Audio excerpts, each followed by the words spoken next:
में कंपटीशन की तैयारियां चल रही होती हैं। शेरन क्लास में आता है तो देखता है कि शेंगवान वहाँ पर है ही नहीं। वो ग्राउंड में जाता है जहाँ शेंगवान भी उस कंपटीशन की बहुत प्रैक्टिस कर रही थी।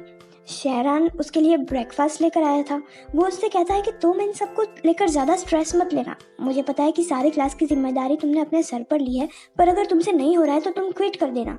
कोई तुमसे कुछ भी नहीं कहेगा, मैं हूं ना यहाँ पर। शेंगवान कहती है कि उसे किसी बात का कोई भी स्ट्रेस नहीं है, उसे रनिंग अच्छी लगती है। ये दोनों क्लास के लिए निकल रहे होते हैं कि तभी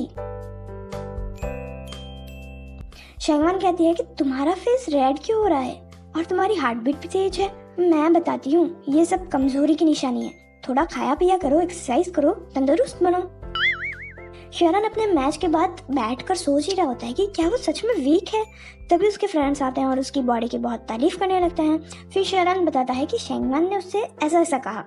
तो इस बात पर हमारा फिजिक्स का देवता बोलता है कि वो तुम में इंटरेस्टेड है, पर इसको वेरीफाई भी तो करना पड़ेगा। दोनों आइडियाज देते हैं। पहला, तुम अपनी हेयर स्टाइल चेंज करके जाओ, अगर वो नोटिस करती है तो बात पक्की समझो, पर अगर ये काम ना करे तो दूसरा, उसके सामने किसी लड़की से बात करना, वो जेलस होगी तो बात पक्की समझना। अब शेरन इनकी बात मानते हुए हेयर स्टाइल चेंज करके शेंगवान के सामने आ जाता है, लेकिन शेंगवान के अलावा सब उसे नोटिस करते हैं। शेंगवान तो इसे भाव ही नहीं देती। अब बारी है दूसरा आइडिया अपनाने की, तो वो चला जाता है अपनी इकलौती फ्रेंड चैन के पास और उससे शेंगवान के सामने बातें करने लगता है। पर यहाँ भी सारा दिन शेरन शेंगवान को इम्प्रेस करने की कोशिश करता रहता है, पर कुछ भी फायदा नहीं होता। घर जाते वक्त वो चैन से कहता है कि मैं कैसा लड़का हूँ, I mean, तुम एज अ गर्ल मुझे बताओ। चैन को पता चल जाता है कि ये शेंगवान के लिए ही ऐसी बातें कर रहा है। ओके, सो नेक्स्ट डे होता है स्कूल में स्पोर्ट्स कंपटीशन। सभी ग्राउंड में पहुंचते हैं और टीचर वांग भी अपनी क्लास को चीयर करने के लिए कुछ ऐसी वेशभूषा में पधारे होते हैं। क्लास 7 एकदम जोश में होती है कि जीतना तो भाई हमें ही है। पर वहीं टीचर लियाओ की क्लास 2 भी कम नहीं थी, वो भी इस कंपटीशन में पार्टिसिपेट कर रहे थे। सभी क्लासेस का इंट्रोडक्शन होता है और गेम शुरू होने ही वाला होता है कि वहाँ पर बारिश आ जाती है। सारे स्टूडेंट्स को छाते दिए जाते हैं और शेरन शेंगवान के साथ खड़ा हो जाता है। शेंगवान यहाँ पर भी बुक लेकर खड़ी थी। वो बुक देखती रहती है और शेरन उसे देखता रहता है। यहाँ कुछ देर बाद बारिश रुक जाती है और गेम्स शुरू करने की घोषणा हो जाती है। सबसे पहले नंबर आता है शेरन का। वो इस फर्स्ट स्पोर्ट में रिकॉर्ड तोड़ देता है और जीत जाता है। सेकंड स्पोर्ट होता है रनिंग का, इसमें भी ये पार्टिसिपेट करता है और यहाँ भी ये फर्स्ट आता है। सभी लोग उसके लिए बहुत चीयर करते हैं। इसी बीच क्लास 2 भी कम नहीं थी, वो भी दूसरे स्पोर्ट्स जीत रही थी। अब बारी आती है जाओ जाओ की।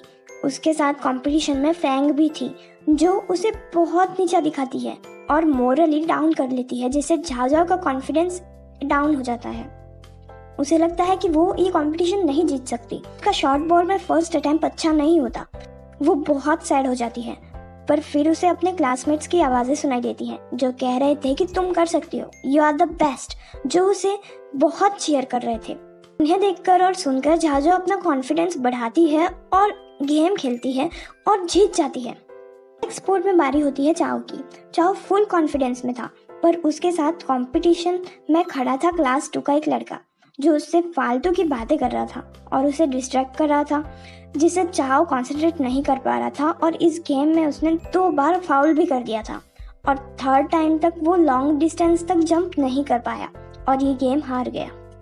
चाओ की इस हार से सभी लोग बहुत नाराज हो जाते हैं, पर किसी की होप नहीं टूटती।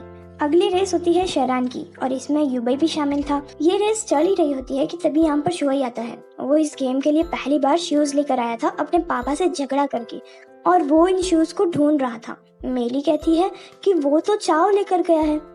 यहाँ इस रेस में युबई और शेरन फुल टक्कर के मूड में होते हैं और एज ए रिजल्ट दोनों के बीच में टाई होता है, मतलब दोनों ही फर्स्ट आते हैं। शेरन तो स्पोर्ट्समैन है, तो ये तो उसका डेली का काम है, पर युबई के इस रूप को देखकर वो उसकी बहुत तारीफ करता है और उसे कांग्रेट्स करता है। रेस के बाद शुआई चाओ के पास जाता है और शूज मांगता है, पर चाओ ने उसे कहीं रख दिया था। वो उस जगह पर जाकर देखता है जहाँ पर उसने शूज रखे थे, पर वहाँ पर उसे शूज दिखते ही नहीं। शुआई चाओ पर बहुत गुस्सा हो जाता है, बहुत ज्यादा। नेक्स्ट रेस शुआई की होती है और वो अपने स्पोर्ट्स शूज में नहीं सिंपल शूज में पार्टिसिपेट करता है, पर ये शूज उसको धोखा दे देते हैं और वो बीच में ही गिर जाता है और उसे चोट लग जाती है। उसे नर्सिंग रूम ले जाया जाता है जहाँ पर उसका फर्स्ट एड होता है। उसे ज्यादा चोट नहीं लगी थी, चाओ ही उसे वहाँ पर लेकर आया था। चाओ को शुआई के लिए बहुत बुरा लग रहा था तो वो उसे माफी मांगता है। शुआई के लिए शूज जरूरी थे पर वो इतने भी ज्यादा जरूरी नहीं थे। वो तो इसी बात की टेंशन में था कि इस बार भी वो लोग हार गए, अब क्या होगा। अब सारी आंखें शेंगवान की तरफ थी। शेंगवान की रेस शुरू होती है और दूसरी ओर डार्लिंग का सिंगिंग कंपटीशन में टर्न आ जाता है और वो गाना गाती है। स्कूल में सभी लोग शेंगवान को बहुत चेयर करते हैं और एज अ रिजल्ट शेंगवान की टीम जीत जाती है और इसी के साथ स्पोर्ट्स डे खत्म होता है और नंबर 1 क्लास होती है, क्लास 7। नेक्स्ट डे स्कूल में सभी लोग डार्लिंग को घेर कर बैठे होते हैं। डार्लिंग ने जिस कंपटीशन में पार्टिसिपेट किया था और जिसके लिए वो बहुत एक्साइटेड थी, उसमें वो हार गई थी, पर सब उसे अच्छा फील करवाने की कोशिश में लगे होते हैं क्योंकि डार्लिंग ने जो सॉन्ग लिखा था वो इस स्कूल के बारे में था जो सबको बहुत पसंद आया था। शेंगवान उससे कहती है कि डार्लिंग की स्किल में कोई भी कमी नहीं है। आज ये सॉन्ग फेमस नहीं हुआ है लेकिन फ्यूचर में जब लोग इसे सुनेंगे तो ये बहुत फेमस होगा। शेंगवान की ऐसी बातें सुनकर डार्लिंग भी कहती है कि बात तो सही है, वो क्यों सैड हो, उसने स्कूल के लिए एक सॉन्ग बनाया और स्कूल वालों को वो बहुत पसंद आया, ये चीज़ तो खुश होने वाली है ना। ये बात कर ही रहे होते हैं तभी स्कूल के प्रिंसिपल, डायरेक्टर और मिस्टर वांग क्लास में आते हैं। वो डार्लिंग की बहुत तारीफ करते हैं क्योंकि उन्हें सॉन्ग बहुत पसंद आया था। मिस्टर वांग इन सब की पिक क्लिक करते हैं। प्रिंसिपल सर तो डार्लिंग को गाना गाने के लिए कह देते हैं। सभी उसे इनकरेज करते हैं और मिस्टर वांग माइक निकालकर डार्लिंग को दे देते हैं। डार्लिंग अपना सॉन्ग इन सबको फिर से सुनाती है और सारी क्लास के स्टूडेंट्स क्लास 7 के आसपास इकट्ठे हो जाते हैं और सॉन्ग को एंजॉय करते हैं।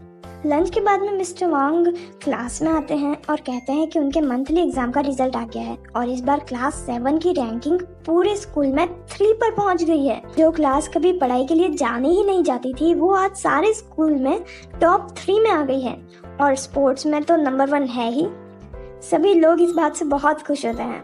कुछ देर बाद स्कूल के टीचर्स और प्रिंसिपल यहाँ एक मीटिंग कर रहे होते हैं। ये स्कूल के बहुत पुराने ऑडिटोरियम की बात कर रहे हैं जिसे स्कूल बोर्ड गिराना चाहती है और नया बनवाना चाहती है, पर टीचर्स इस बात से एग्री नहीं करते क्योंकि इस ऑडिटोरियम से स्कूल की बहुत सारी मेमोरीज जुड़ी हैं। ये बात मिस्टर वांग क्लास में आकर बताते हैं कि ऑडिटोरियम जल्द ही डिमोलिश होने वाला है और बच्चे भी इस बात से एग्री नहीं करते। उनका मानना था कि स्कूल में एक ही तो ऐसी चीज है जो इस स्कूल को दूसरे स्कूल से अलग करती है, उसे भी हटा दिया जाएगा तो स्कूल की पहचान ही क्या रह जाएगी। ये लोग इसे बचाने का प्लान करने में लग जाते हैं। तभी शेरान को युबई का मैसेज आता है और वो उसे मिलने के लिए बुलाता है। युबई आर्किटेक्चर को पसंद करने वाला इंसान है और ये ऑडिटोरियम उसे बहुत पसंद है।